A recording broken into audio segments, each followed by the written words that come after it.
Bismillahirrahmanirrahim. Innal hamdalillah nahmaduhu wa nasta'inuhu wa nastaghfiruh wa na'udzu billahi min syururi anfusina wa min sayyiati a'malina. May yahdihillahu fala mudhillalah wa may yudlilhu fala hadiyalah. Asyhadu an la ilaha illallah wahdahu la syarikalah wa asyhadu anna Muhammadan abduhu wa rasuluh alladzi la nabiyya ba'dah. Allahumma shalli wa sallim wa barik ala sayidina wa maulana Muhammadin wa ala alihi wa sahbihi ajmain.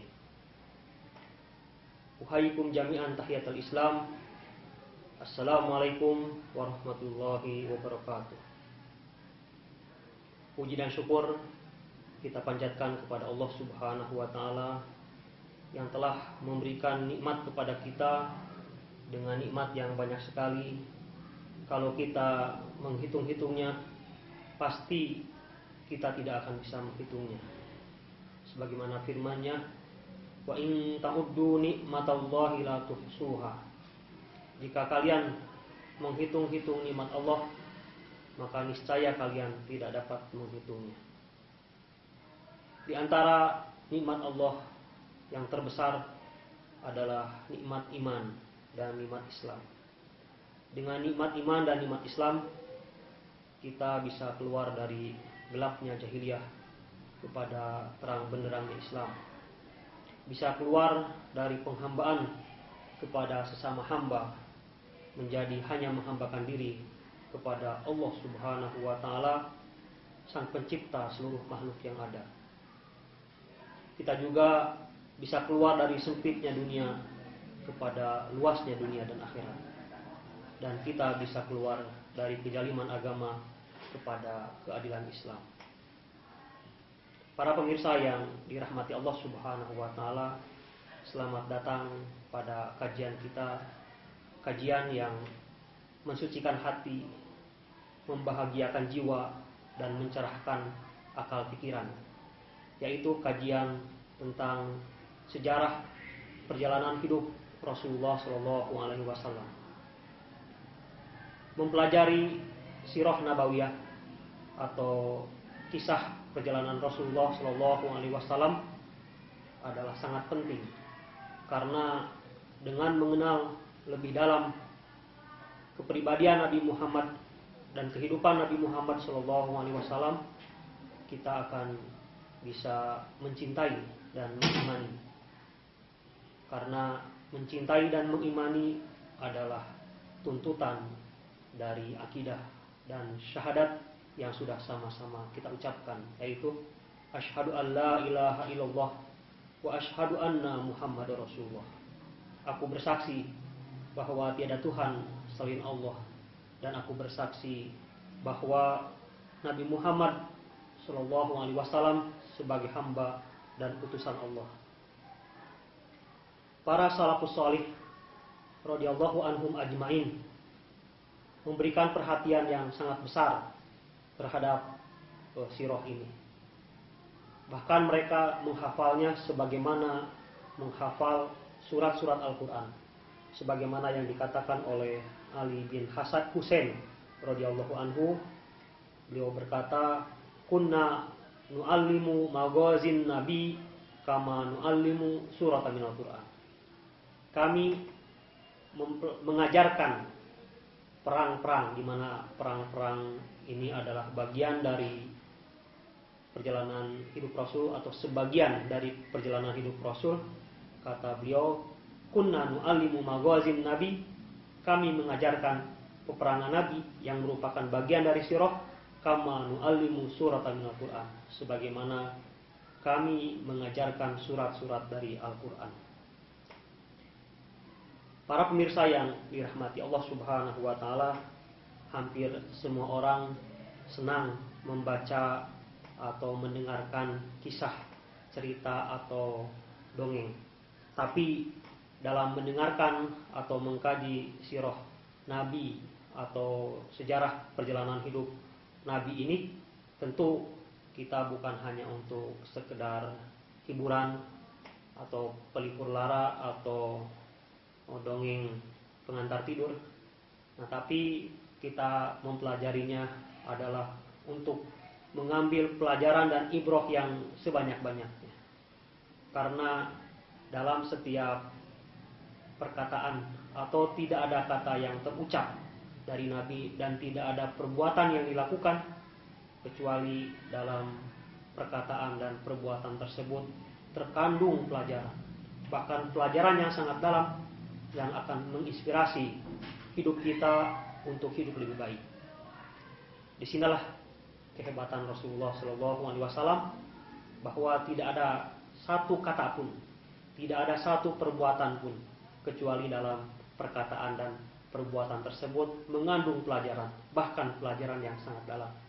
Rasulullah tidak sebagaimana kita, dimana kalau kita berbicara panjang lebar, ngalor ngidul, mungkin 1 jam atau 2 jam, tetapi ketika ditanya apa pembicaraan yang kita bicarakan, apa yang pembicaraan yang kita obrolkan, seringkali kita tidak mengetahui apa sesungguhnya tema dari pembicaraan kita. Kalau temanya sudah nggak jelas, apalagi pelajarannya apa? Pelajaran yang bisa kita ambil dari ucapan kita, pelajaran yang bisa kita ambil dari pekerjaan kita. Nah, itulah yang membedakan kita dengan Rasulullah, di mana sekali lagi tidak ada kata yang terucap dan tidak ada perbuatan yang dilakukan oleh Rasulullah kecuali di dalamnya terkandung banyak pelajaran yang sangat dalam yang menginspirasi kita untuk hidup lebih dan lebih baik lagi. Nah, para pemirsa yang dirahmati Allah Subhanahu wa taala, pada kajian kali ini sebelum saya menjelaskan lebih jauh tentang rincian dari kehidupan Rasulullah dari mulai beliau dilahirkan sampai beliau wafat, maka terlebih dahulu saya akan menjelaskan tentang untuk apa kita mempelajari sirah Nabi. Dan yang kedua adalah apa keunggulan atau keistimewaan dari sirah Nabi ini. Nah, karena dengan mengetahui untuk apa kita belajar sirah Nabi, yang pertama akan memotivasi kita untuk semakin bersemangat mempelajari kehidupan beliau. Dan yang kedua juga dengan mengetahui untuk apa kita mempelajari sirah Nabi akan membingkai cara kita mempelajari sirah tersebut. Sehingga mempelajari sirah bukan hanya sekedar menghafal nama orang, nama tempat atau tanggal. Nah, dari sinilah kita akan memulai, begitu ya. Akan memulai, yaitu dengan untuk apa?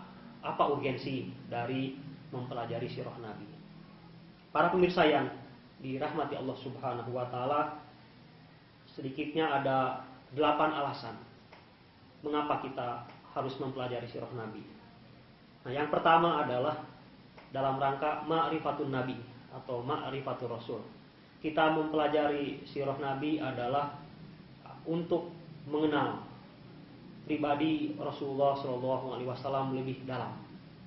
Dari sisi apa saja kita mengenal Rasul? Nah, yang pertama adalah kita mengenal Rasul dari sisi ciptaan fisik. Karena dalam kitab-kitab sirah dijelaskan tentang ciptaan fisik Rasulullah, dari mulai bentuk badan, postur tubuh, warna kulitnya, bentuk muka, mata, alis, rambut, dan sebagainya. Nah, sehingga dengan gambaran tersebut kita bisa membayangkan bagaimana sosok, tubuh, dan postur Nabi Muhammad SAW, sekalipun kita belum pernah bertemu dengan beliau. Hal ini karena disebutkan di dalam sebuah hadis, apabila seorang mukmin di dalam mimpinya melihat Rasulullah, nah maka yang dilihatnya itu adalah benar-benar Rasulullah.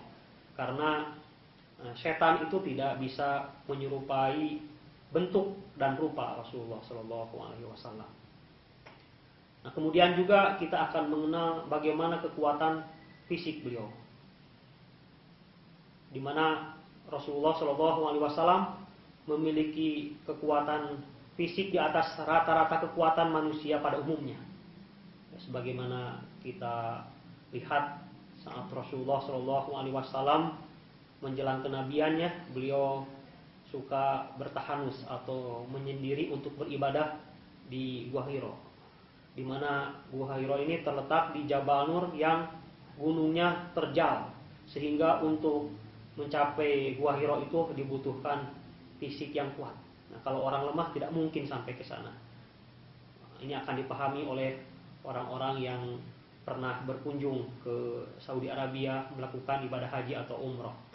Nah, demikian juga ketika Rasulullah SAW hijrah, beliau bersembunyi di Gua Hasur, di mana Gua Hasur ini posisinya lebih jauh dan lebih terjal lagi. Selanjutnya juga kita akan mempelajari bagaimana Rasulullah SAW memimpin langsung peperangan, dan beliau memimpin langsung peperangan ini kegiatan yang sangat menguras fisik justru dilakukan pada saat-saat beliau sudah tidak muda lagi, yaitu di Madinah, di mana umur beliau sudah mencapai kurang lebih 55 tahun. Nah, tetapi karena kekuatan fisik beliau, kehebatan di dalam memimpin dan mengatur strategi, maka setiap perang yang dipimpin oleh Rasulullah itu mendapatkan kemenangan. Nah, jadi untuk mengemban tugas yang besar, mengemban tugas risalah, mengemban tugas dakwah, Rasulullah itu memiliki fisik yang prima, fisik yang kuat, fisik yang bugar. Kemudian pemirsa yang dirahmati Allah Subhanahu wa taala, setelah kita mengenal fisik, maka berikutnya adalah mengenal bagaimana akhlak Rasulullah.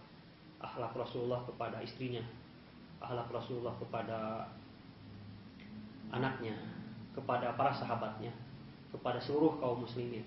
Bahkan akhlak Rasulullah kepada orang kafir dan orang munafik. Akhlak Rasulullah di dalam peperangan. Nah, bagaimana itu semua akan kita dapatkan lebih jelas ketika kita mempelajari sirah Nabi.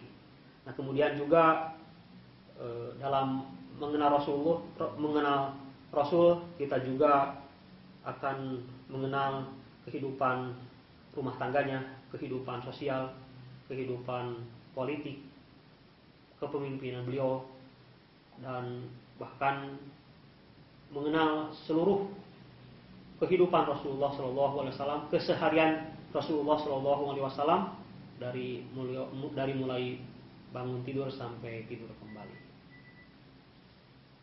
Nah, kemudian alasan yang kedua, untuk apa kita mempelajari Rasulullah? Nah, setelah kita mengenal Rasul, maka kita akan kenal Rasulullah dengan segala kehebatannya, akan mengenal Rasul dengan segala kesempurnaannya.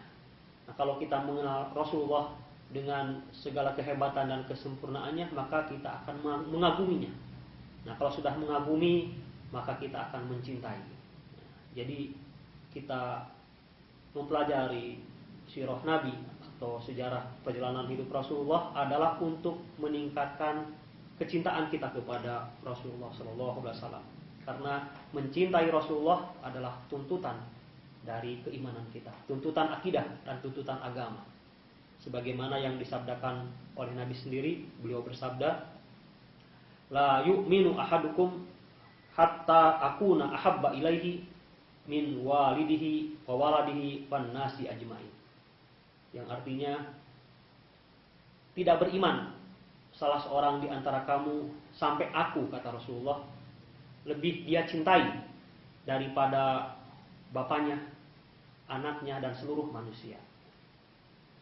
Suatu waktu atau suatu hari Rasulullah SAW menyampaikan hadis ini di hadapan Umar. Nah, maka Umar mengatakan, "Ya Rasulullah, la anta ahabbu ilayya min kulli syai'in illa min nafsi." Ya Rasulullah, sungguh engkau lebih aku cintai dari segala hal kecuali dari diriku. Maka Nabi mengatakan, "La walladzi nafsi biyadihi hatta akuna ahabba ilaika min nafsika."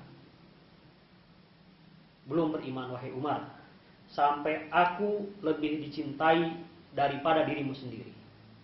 Maka Umar mengatakan, "Fa innahul ana la anta ahabbu ilayya min nafsi." Nah, kalau sekarang ya Rasulullah, engkau lebih aku cintai daripada diriku sendiri. Maka Nabi pun mengatakan, "Al-ana ya Umar." Nah, sekarang telah sempurna keimanan wahai Umar.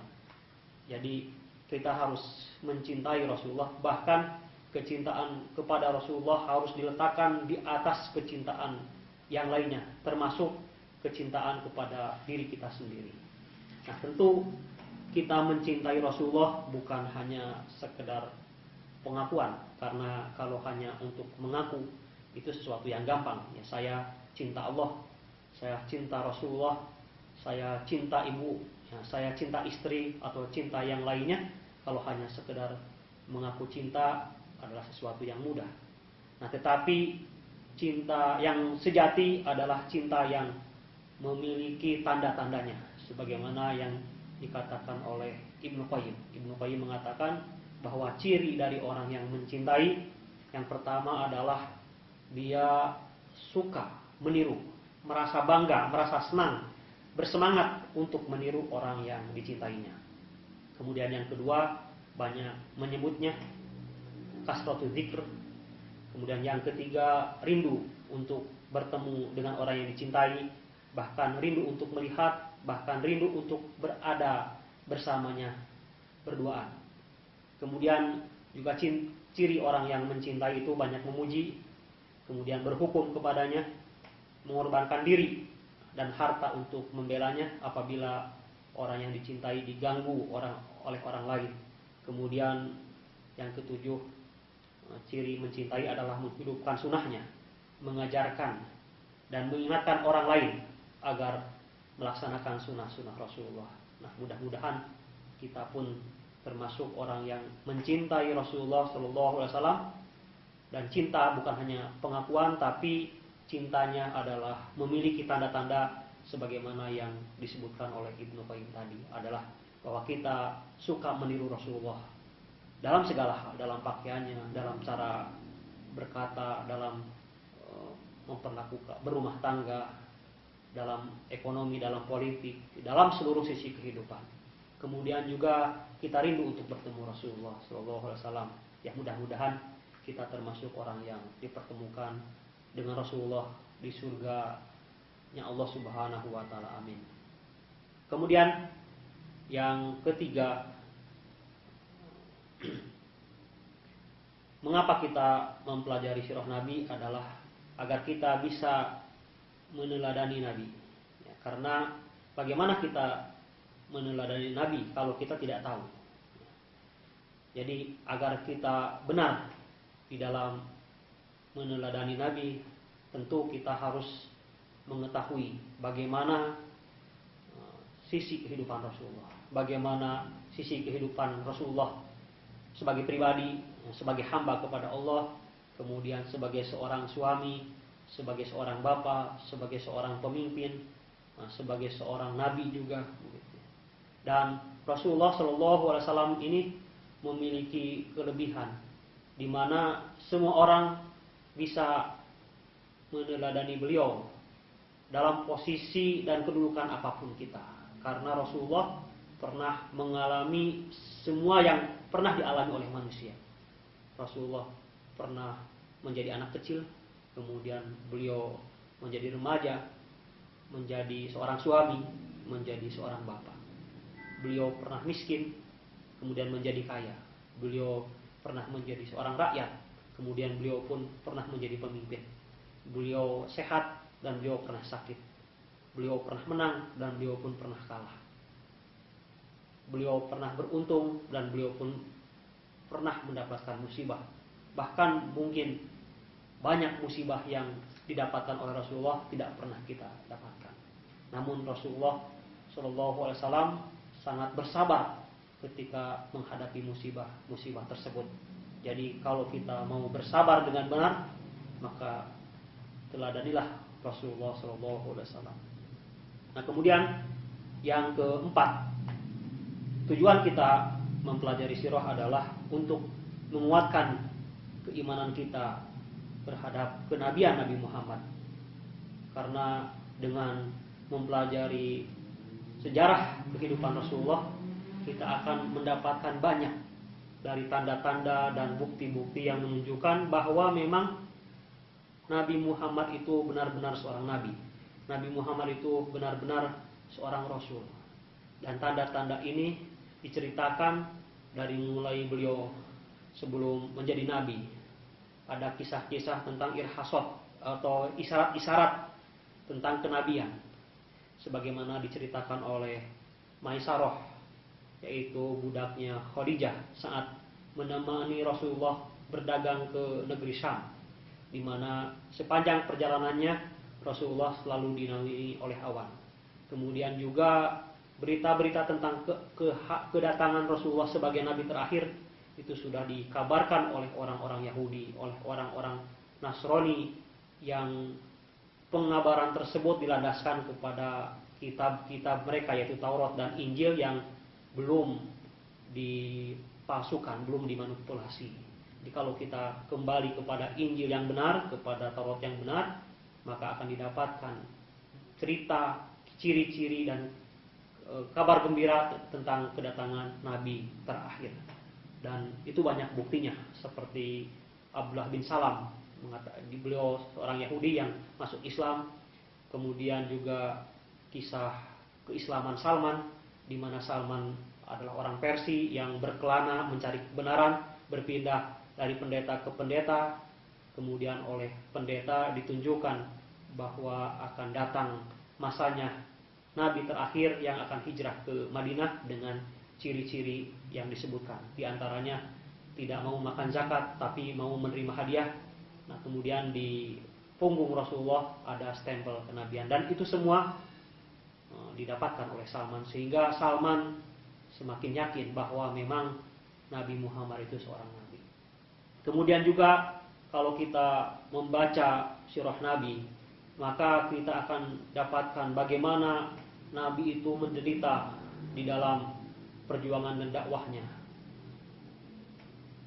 Nabi pernah diboikot sampai 3 tahun, sampai kelaparan. Kemudian Nabi juga disiksa, dihina dengan berbagai siksaan dan hinaan yang sangat menyakitkan.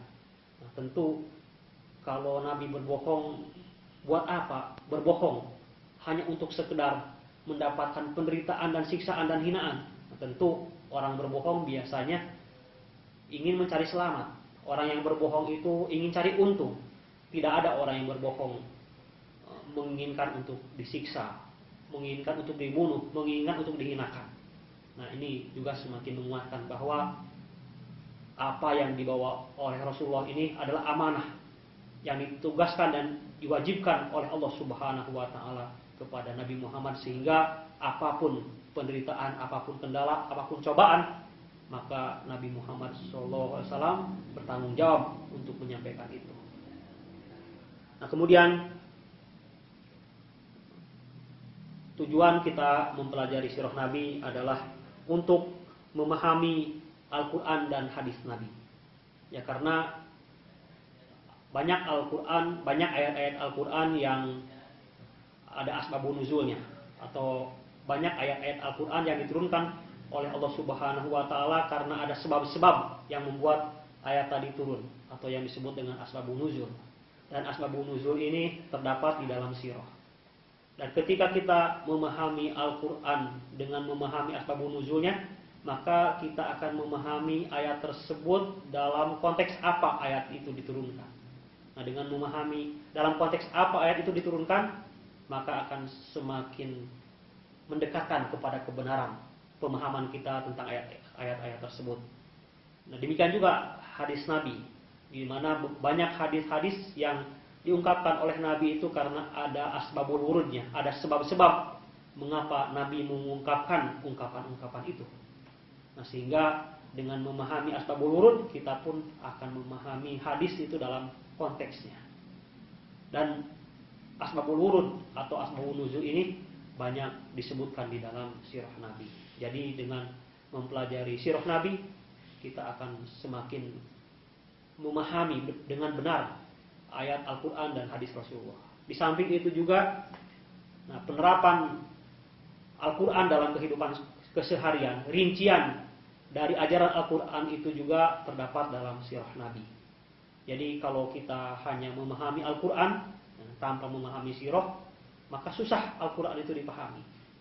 Tapi kalau kita mengetahui bagaimana keseharian Nabi yang keseharian Nabi itu merupakan penjabaran dan pewujudan dari Al-Quran, nah maka ini akan membantu kita untuk memahami Al-Quran secara lebih jelas.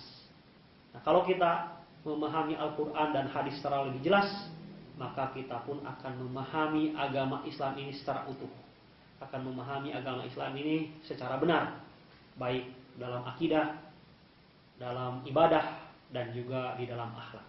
Jadi itulah alasan yang kelima mengapa kita mempelajari sirah Nabi adalah dalam rangka kita memahami Al-Quran dan hadis Rasulullah secara benar. Nah, sehingga dengan pemahaman Al-Quran dan hadis secara benar, kita akan memahami agama Islam ini juga secara benar dan utuh.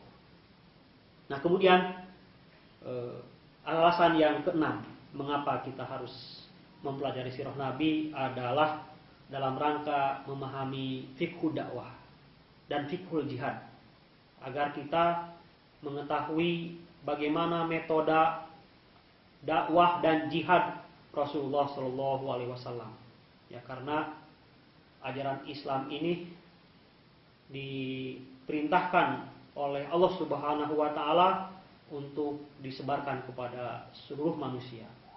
Wa ma arsalnaka illa rahmatan lil alamin. Tidaklah kami utus engkau kecuali sebagai rahmat bagi seluruh alam. Nah, agar Islam ini menjadi rahmat bagi seluruh alam, nah tentu Islam harus dirasakan kenikmatannya, keindahannya oleh semua manusia. Dan agar manusia merasakan nikmat dan rahmatnya Islam ini, maka tugas kita kaum muslimin adalah mendakwahkan ajaran Islam kepada tetangga kita, ya, kepada sahabat kita, kepada orang-orang yang jauh dari kita, bahkan kepada non-muslim. Ya. Nah, sehingga dengan dakwah ini Islam tersebar. Nah, lalu bagaimana cara dakwah yang benar? Bagaimana cara dakwah yang hikmah dan bijaksana? Nah, cara dakwah yang hikmah dan bijaksana itu adalah dakwah yang dicontohkan oleh Nabi Muhammad SAW, di mana dakwah yang dicontohkan oleh Nabi itu melalui tahapan-tahapan, ada fase-fasenya. Ada dakwah secara sembunyi-sembunyi, ada dakwah secara terang-terangan, ada dakwah di Madinah, mendakwahi orang kafir, mendakwahi orang munafik, bahkan Nabi mendakwahi para raja. Di samping Nabi mendakwahi rakyat jelata, ya, Nabi juga mendakwahi para raja. Dan semua ada caranya. Ya, dakwah kepada para petani, gitu, dakwah kepada orang miskin, dakwah kepada rakyat biasa tentu akan berbeda dengan dakwah kepada raja, pembesar, dan penguasa. Nah, semua itu akan lebih jelas ketika kita memahami atau mempelajari sirah Rasulullah ini. Nah, kemudian juga dengan mempelajari sirah Nabi, kita juga akan mengetahui bagaimana perjuangan Rasulullah, jihad Rasulullah, di mana Rasulullah memimpin langsung peperangan jihad itu. Dan tadi sebagaimana disebutkan bahwa hampir semua peperangan yang dipimpin oleh Rasulullah mendapatkan kemenangan. Nah, dengan kita mempelajari itu semua, kita pun akan mengetahui apa sebab-sebab kemenangan dan juga akan mengetahui apa sebab-sebab kekalahan. Nah, sehingga dengan mengetahui sebab kemenangan, kita akan berusaha untuk meraih itu, dan juga kita akan mengintrospeksi agar tidak terjerumus kepada yang menjadi sebab-sebab kekalahan. Nah, selanjutnya, para pemirsa yang dirahmati Allah Subhanahu wa Ta'ala, alasan yang ketujuh mengapa kita harus mempelajari sejarah perjalanan hidup Nabi adalah dalam rangka kita mengenal kehidupan para sahabat. Karena kehidupan Nabi tidak bisa dilepaskan dari kehidupan para sahabat.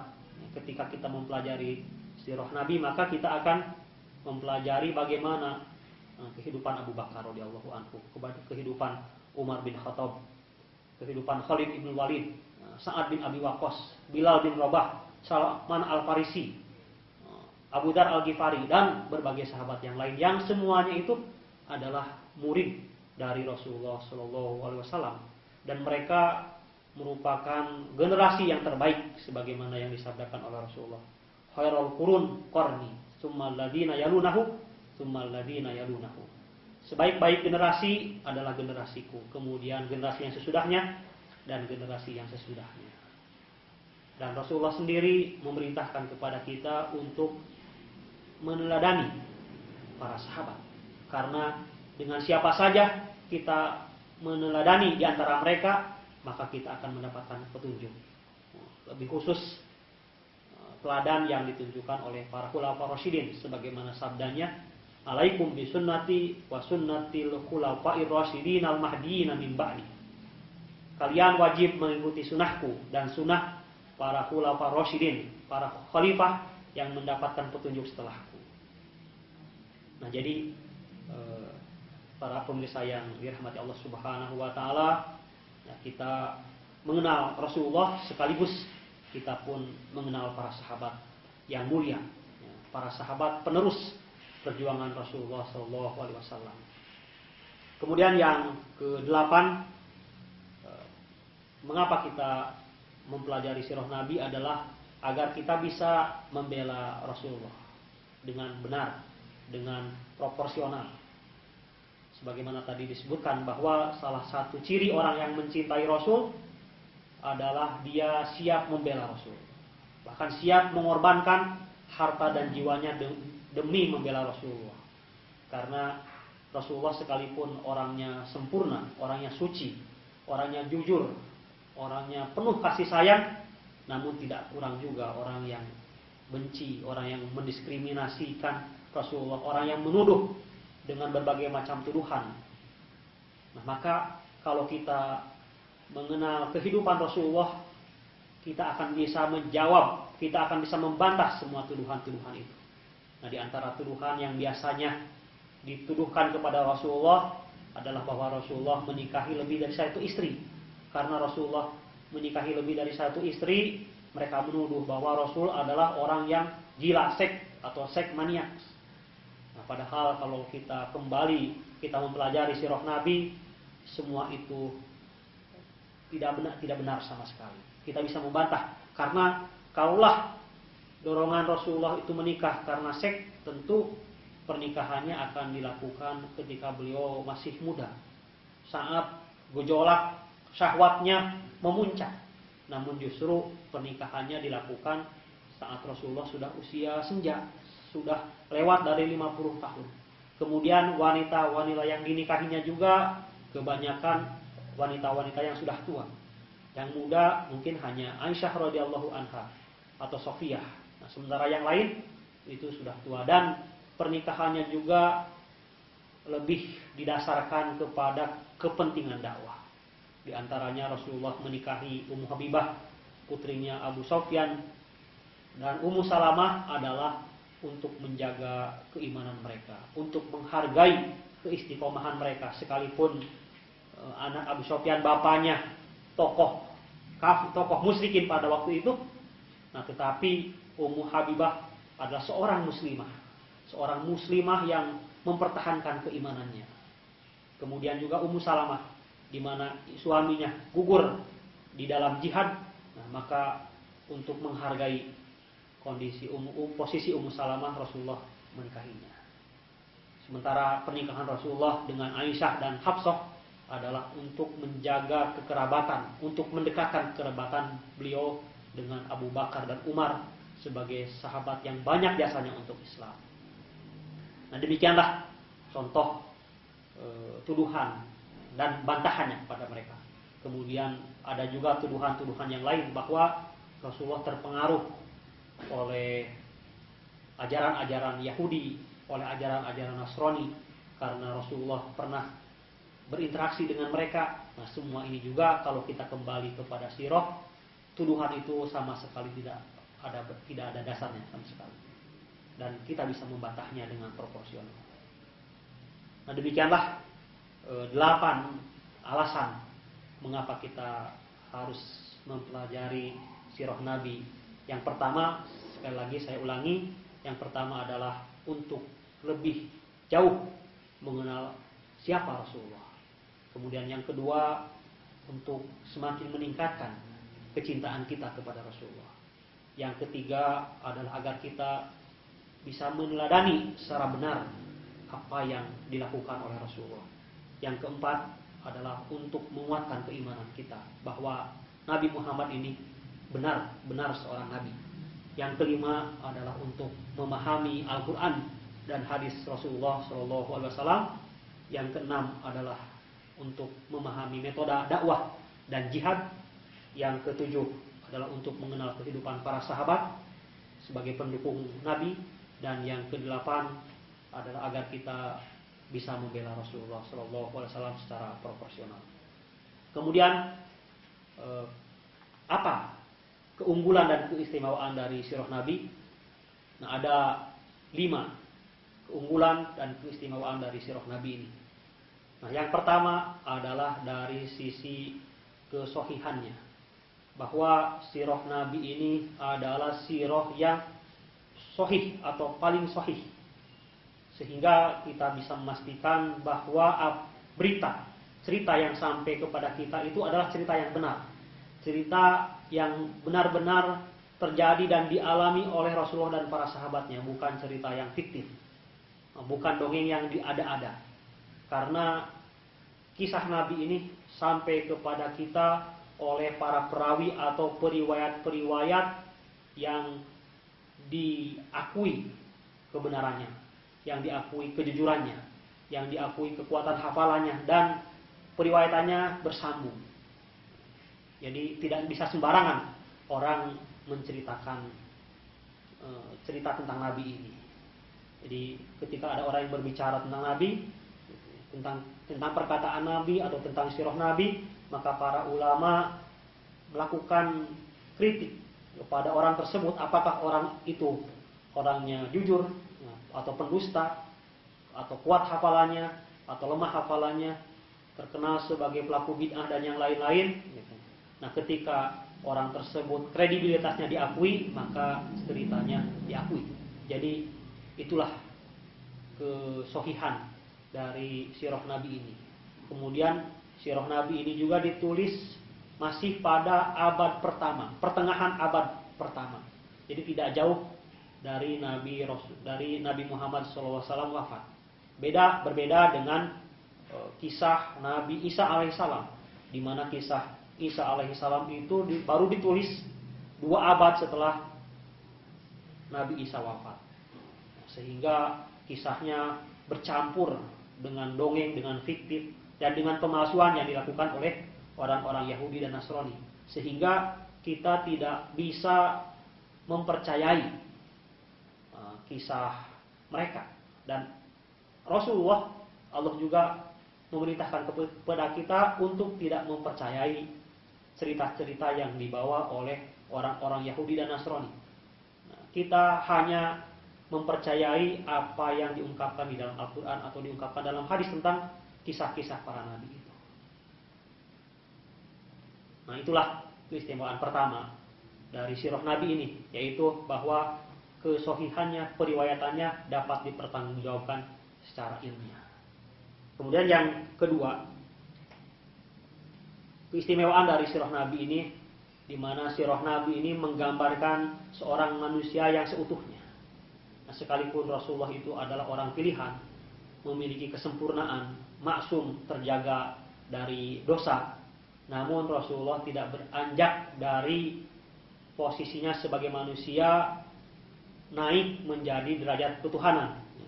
Tidak sebagaimana pemahaman orang-orang Nasrani atau orang-orang Kristen terhadap Nabi Isa, di mana mereka mengkultuskan Nabi Isa sampai menganggap bahwa Nabi Isa itu bukan manusia biasa, tapi memiliki unsur-unsur ketuhanan atau sebagai anak Tuhan. Nah, sementara kisah kehidupan Nabi ini adalah kisah kehidupan manusia yang seutuhnya. Nah, karena Rasulullah itu seorang manusia, maka semua perilaku Rasulullah dapat diteladani. Sehingga tidak ada alasan bagi kita untuk mengatakan, oh kan itu kan Rasul, kita kan manusia. Nah, Rasulullah manusia, kita pun manusia.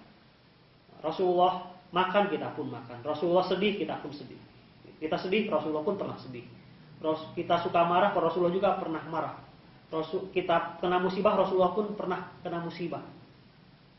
Dan sifat-sifat manusianya ya ada, sebagaimana ketika Rasulullah Shallallahu Alaihi Wasallam ditinggal oleh anaknya Ibrahim, saat itu meninggal, maka Rasulullah menangis karena ya sebagai manusia ditinggal oleh anaknya merasakan kesedihan. Nah, itulah keistimewaan yang kedua, bahwa sirah Nabi ini merupakan biografi atau kisah perjalanan hidup manusia yang seutuhnya. Kemudian yang ketiga, keistimewaan dari sirah Nabi ini bahwa keteladanan Rasulullah itu menyeluruh dalam seluruh sisi kehidupan. Sebagaimana tadi disebutkan bahwa Rasulullah pernah mengalami semua yang pernah dialami oleh manusia. Rasulullah menjadi anak, kemudian menjadi remaja, menjadi dewasa, menikah, sebagai suami, sebagai seorang bapak, sebagai seorang kakek. Kemudian Rasulullah juga pernah menjadi seorang rakyat. Kemudian Rasulullah memimpin. Rasulullah menang dalam peperangan, juga pernah kalah. Rasulullah pernah bahagia dan Rasulullah juga pernah sedih. Jadi semua kehidupan manusia itu pernah dialami oleh Rasulullah. Bahkan mungkin Rasulullah mengalami apa yang tidak dialami oleh manusia. Seperti contoh, Rasulullah itu pernah mendapatkan musibah. Dan musibahnya itu mungkin kita tidak pernah mengalaminya. Contohnya adalah bahwa Rasulullah itu memiliki 7 orang anak.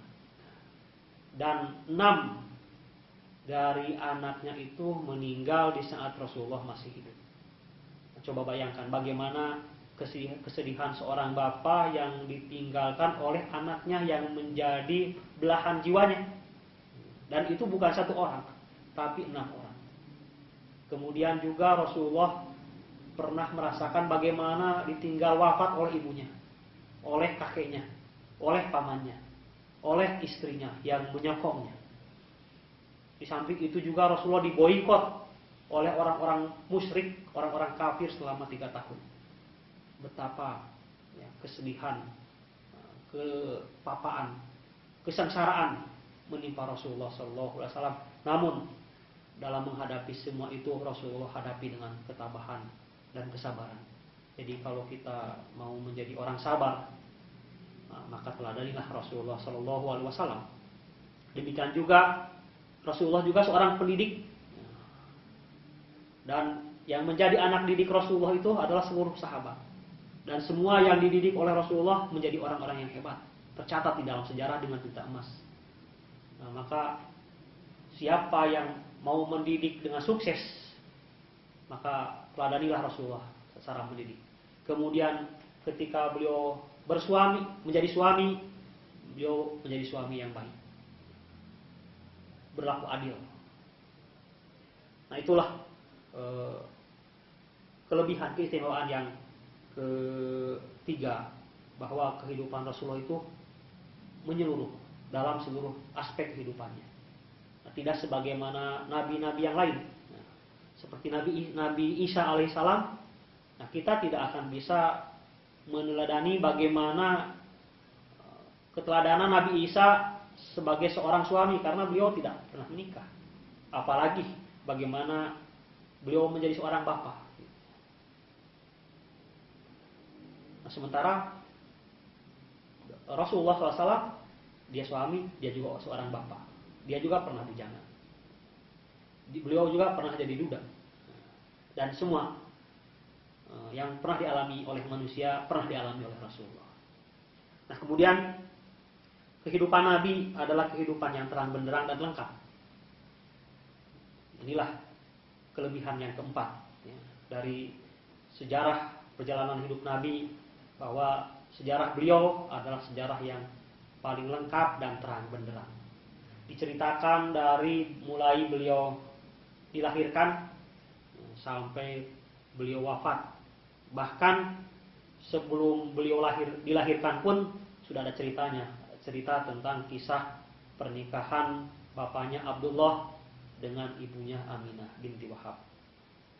Kemudian beliau dilahirkan, beliau jadi anak-anak, jadi remaja, mengembala kambing, kemudian menginjak dewasa, menikah dengan Khadijah, diangkat menjadi Rasul, kemudian mendapatkan berbagai cobaan-cobaan ketika di Mekah, kemudian beliau hijrah, mulai melakukan perjuangan dengan jihadnya, nah sampai beliau mendapatkan berbagai kemenangan, menaklukkan Jazirah Arab dengan menaklukkan kota Mekah, dan beliau mulai melakukan ekspansi dengan dakwah ke raja-raja di luar Arab, yaitu mengirimkan surat-surat mengajak para raja untuk masuk Islam.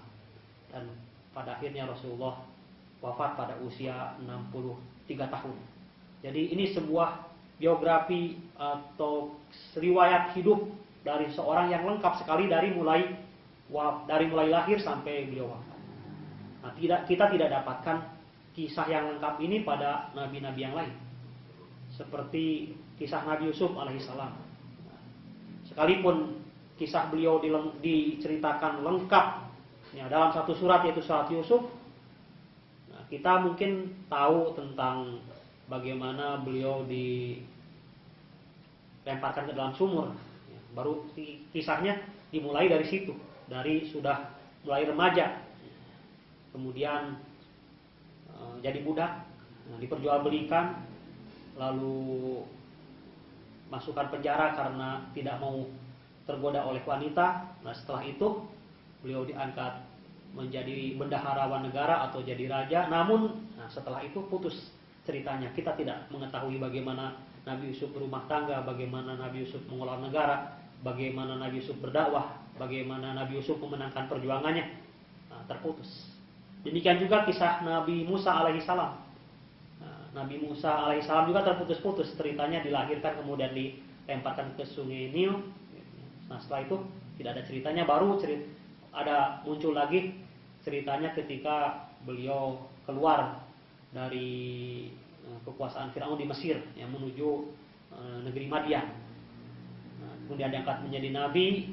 Nah, kemudian terjadi dakwah kepada Firaun dan kepada tukang-tukang sihir Firaun.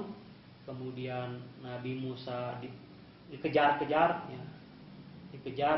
oleh Firaun sampai bisa menyeberangi Laut Merah. Nah, namun setelah Nabi Musa menyelamatkan Bani Israel dari kejaran Firaun, setelah itu pun putus ceritanya. Bagaimana Nabi Musa mengelola Bani Israel, bagaimana Nabi Musa mengelola keluarganya, mendidik anaknya, itu tidak ada ceritanya juga. Nah, itu Nabi Musa sebagai contoh ya, Nabi Musa, Nabi Isa alaihissalam, ya, tentu juga Nabi Ibrahim, ya, Nabi Ismail, Zakaria, Yahya, semuanya tidak ada sejarahnya atau ceritanya tidak utuh seutuh kisah Nabi Muhammad SAW. Nah, tentu juga bukan hanya para nabi, kita pun tidak mendapatkan kisah-kisah yang lengkap dari orang-orang yang bukan nabi. Dari mulai cerita dari lahir ya, sampai dia wafat, sampai segalanya diceritakan, itu tidak kita dapatkan. Di samping kisah tentang Nabi itu lengkap ya, dari awal sampai akhir, dari mulai lahir sampai wafat, juga semua hal tentang Nabi itu diceritakan, tidak ada yang tersembunyi. Sampai tentang cara makan Nabi, cara minum, cara berjalan, ketika Nabi di kamar mandi, ketika Nabi bersama istrinya, ketika di dalam rumah, di luar rumah, semuanya ada ceritanya. Tidak ada yang tersembunyi. Nah, sampai orang Barat mengatakan bahwa Muhammad ini adalah satu-satunya orang yang lahir di bawah sinar matahari yang terang benderang. Tidak ada sesuatu pun yang disembunyikan dari Nabi. Termasuk ya jumlah istrinya, nggak ada yang disembunyikan. Jadi semua sejarah Nabi itu tidak bisa dipalsukan, tidak bisa manipulasi karena semuanya terang. Itulah keistimewaan dari sirah Rasulullah ini. Nah, maka kalau kita tidak mengetahui Nabi Muhammad, padahal Nabi Muhammad ini adalah orang yang terang benderang, gitu ya. Ibarat orang yang mengingkari adanya matahari. Matahari sudah jelas-jelas ada, nah, tetapi orang tidak mau tahu, begitu ya. Ini adalah orang yang keterlaluan. Nah, maka supaya